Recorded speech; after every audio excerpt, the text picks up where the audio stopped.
Sa kagustuhan nitong si Jana na ma-enhance ang kanyang beauty at nagpalaki pa nga daw ng kanyang behind, iba na nga raw ang nangyari dahil imbis na gumanda si Jana, lagot ang expected beauty niya. Iba, kaya nga gulat na gulat si Cedric nang makita niya ang kanyang alaga. Una sa lahat, Cedric, gaano katagal mo nang kakilala at alaga itong si Jana? Since bata pa siya. Bakit mo siya alaga? Nagpupunta dati sa parlor kaya doon siya tumatambay, nagmamika, nasa. So talagang parang nakita mo siya kung paano lumaki. Napakaganda. Okay. dati. Nabanggit Super ba niya sa'yo na yung kagustuhan niya na yon na magpa-enhance? Ay, wala. Wala siyang sinabi. Wala. Kailan mo nalaman na may naging problema na? Eto lang, nung Oh. walang din. Okay, bakit niyo pinagkatiwalaan itong si Ara? Magaling kasi siya magano ng bunganga. Madadala ka eh. Parang yung binibenta niya na lahat mga product, panturo. Oo. Madadala ka. Eh, So- kaya inopera niya ako ng ng buhok. Na hindi naman maano to eh. Hindi naman malipis dati. Lumipis siya nung ginamit yung gamot niya na Magic Hair Grow. So yung gamot, saan galing? Sa kanya, binenta niya ako. Nakita mo ba kung made in the Philippines? Made in saan? Wala, nakalagay lang sa tapos Magic Hair Grow nakalagay. Sa akin galing yun. So, Langis. Ikaw nagbenta sa akin, tinugan, mag-asal. Magkano binenta sa'yo? 2.5. Ang mahal! sorry. 2.5? Gano? Ganyan kalaki. Maliit Walang lang. katotohanan niya. Ilang buwan yun? Ilang buwan tumagal? Ginamit ko sa isang buwan. Anong sabi niya? Paano mo gagamitin? Bago daw maligo, i-apply ko. Dito sa Okay. ko, apply ko. So, pwede namin makita kung anong nangyari sa buhok mo na ngayon? So dati hindi siya ganyang kaunti. Matagal ka ng As in, panot, hindi. matagal na. As in, hindi. Sorry. Dati hindi yan. Nung ginamit ko lang yung gamit niya, nagsusugat pa nga yan, no? Nagsusugat kaya yan.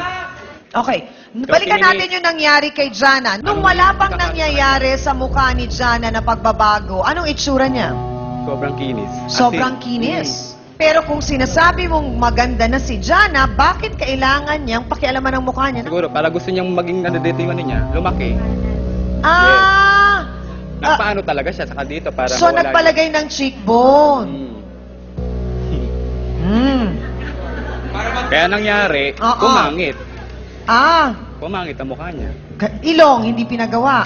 Hindi naman, dito Hindi na. niya pinagaya yung ilong ko. Kasi madalas itong nagagaya eh. Kasi ito yung eksakto lang. Mahal nga pa pagpagawa ko dito. Chos! Itong nagiging problema ng karamihan sa atin, pero tingin ko hindi lang ito dito sa Pilipinas eh. Talagang yung mga mapuputi, gustong umitim. Yung kulot, gustong dumiretso. Yung diretso, gustong pakulutin. Talagang walang kakonte-kontento sa kung anong meron at kung anong binigay ang Diyos. Bakit nga ba ganun, doktora? Meron tayong tinatawag na BDD, yung tinatawag, Ano po yan? Body Dysmorphic Disorder. May mga pagkakataon kasi na yung iba, siguro nung bata sinasabi na, ang pangit ng ilong, sarat. Uy, alam mo, ganyan yung tenga niyan, ano ba yan, walang baba. Kasi naman din yung mga kapitbahay, mga makapanlait lang, ano? Oo, Mga diba? osisero din eh. So, ikaw bilang isang Oo. tao na, ang iniisip So, mo... nagkakaroon ng klaseng ganong Oo, disorder. So, ang aspiration mo ngayon, ay sasabihin mo, paglaki ko, pag naging dalaga na ako, aayusin ko to, ganon. Oo, So, oo. hanggang sa nakafocus na ganon, kasi it instills depression eh. Oo din. So, pag nagkaroon ng ganon na maiisip mo yon, yan ang mangyayari. Hindi ka papayag na hindi mo papaayos yung kung ano man yung gusto mong paayos. Kaya nagkakaroon ng ganong klaseng disorder. Maraming salamat, Dr. Camille. Pero mga kasawsawan, abay magbotohans nga muna kayo. O mga kapatid, narinig na natin ang salaysay ng una nating dalawang bisita. Sabi nung isa, hindi siyang may kasalanan sa nadiskarel na enhancement. Nung anak-anakan naman nung nasa puti, aba, kanino kaya sa tingin ninyo ang kwentong may bahid ng katotohanan? Magbotohans tayo mga kapatid, pula o puti, taas ang mga placards. Go!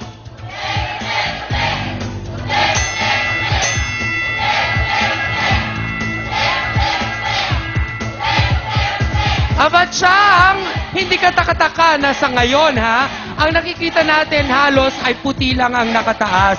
Siguro nga kasi parang medyo kahit tayo, ako actually, nagduda sa mga naikwento ni Ate Ara tungkol sa kung paano niya nga napasukan ang ganitong klaseng gawain. So parang yun nga, hindi inaral, walang lisensya, hindi, yung mga ganong question ba, yan ang resulta ng ating botohans. Salamat sa inyo mga kasawsawan. Eto na mga kapatid, alam daw niyang hindi professional si Ara pero dahil nasabi ng mga kaibigan niyang mga Becky na magaling daw ito, nagtiwala na rin siya kaagad. Pero iba ang nangyari sa kanya. Ano ba nangyari? Halika nga, Jana Terrado, pasok!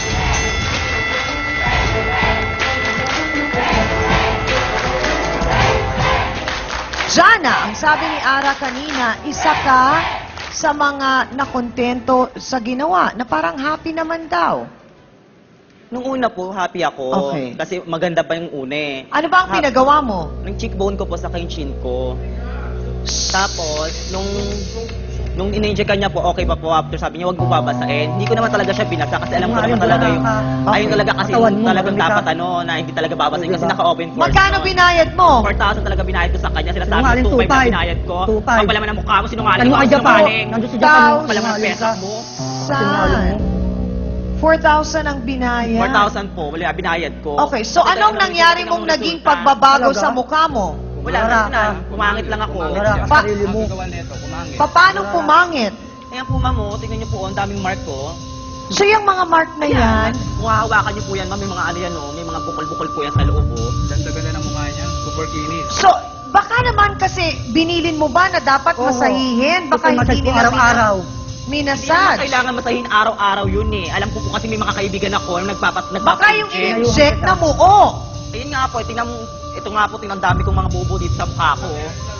Mga kasawsawan, sa pagbabalik natin, makikita natin ang dating itsura ni Jana at ikukumpara nga natin kung nagbago na at nag-iba ang kanyang itsura.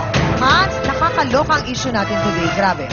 Siyang grabe, ibang level na ang bangayan dito sa face-to-face. Nakakasakit ng ulo ang issue. Let's face it, nakakasakit talaga ng ulo kung puro basag ulo ang guest nyo. O eto, magsaridon ka para mawala agad ang headache mo. Alam mo, Ara, kung bakit ko tinatanong? Wala man lang akong narinig sa yung naghugas ako ng kamay, nag-alcohol ako ng kamay, Yun yung naka-gloves sanitizer. ako.